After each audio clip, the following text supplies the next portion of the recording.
நானோ Brilliant Academy திருச்சியின் NEET JEE repeaters புரோகிராமில் சேருங்கள். உங்கள் ஒரு வருட தியாகம் உங்கள் குடும்பத்தின் தலைமுறை மாற்றம். திமுக MLA மார்க்கண்டேயன் ஜாமீன் மனுவிற்கு காவல்துறை பதில் அளிக்க உத்தரவு பிறப்பிக்கப்பட்டிருக்கிறது. முதலமைச்சர் விஜய் குறித்து அவதூறாக பேசியதாக கைதான திமுக MLA மார்க்கண்டேயன் ஜாமீன் மனுவிற்கு காவல்துறை பதில் அளிக்க உத்தரவு பிறப்பிக்கப்பட்டிருக்கிறது. அண்மை செய்தியாக பார்த்து வருகிறோம். காவல்துறை பதில் அளிக்க சென்னை உயர்நீதிமன்றம் இந்த உத்தரவை பிறப்பித்திருக்கிறது. மேலும் தகவலை செய்தியாளர் சுரேஷ் வழங்கிட கேட்கலாம். சுரேஷ் வணக்கம். இந்த உத்தரவு குறித்தான முழு தகவல்கள்.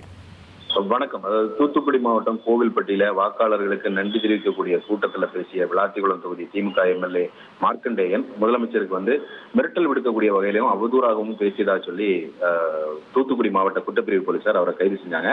ஜாமீன் கேட்டு இவர் தாக்கல் செஞ்ச மனுவை தூத்துக்குடி நீதிமன்றம் நேற்று தள்ளுபடி செய்திருந்தது. இந்த நிலையில தன்னை சிறையில் அடைத்த உத்தரவை ரத்து செய்ய வேண்டும் என்றும் அதே போல ஜாமீன் வழங்க கோரியும் மார்க்கண்டேயன் தரப்புல சென்னை உயர்நீதிமன்றத்தில் மனு தாக்கல் செய்யப்பட்டிருந்தது. இந்த மனு இன்னைக்கு அவசர வழக்காக நீதிபதி GK இளந்தரையன் முன்பு இன்றைக்கு விசாரணைக்கு எடுத்துக் கொள்ளப்பட்டது. அப்போது மார்க்கண்டேயன் தரப்புல ஆஜரான மூத்த வழக்கறிஞர் வில்சன் இந்த விசாரணைக்கு அழைத்து நோட்டீஸ் எதுவும் அனுப்பாம நேரடியாக கைது நடவடிக்கையில இறங்கியிருக்கிறாங்க.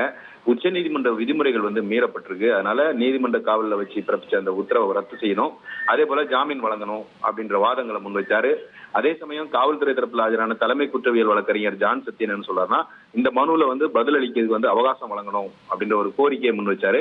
இந்த கோரிக்கையை ஏற்றுக்கொண்ட நீதிபதி மார்க்கண்டேயனுடைய மனுவுக்கு பதிலளிக்கும்படி காவல்துறைக்கு உத்தரவிட்டு இந்த வழக்கினுடைய விசாரணையை ஜூலை 27 தள்ளி வச்சிருக்காரு. தகவல்களுக்கு நன்றி சுரேஷ்.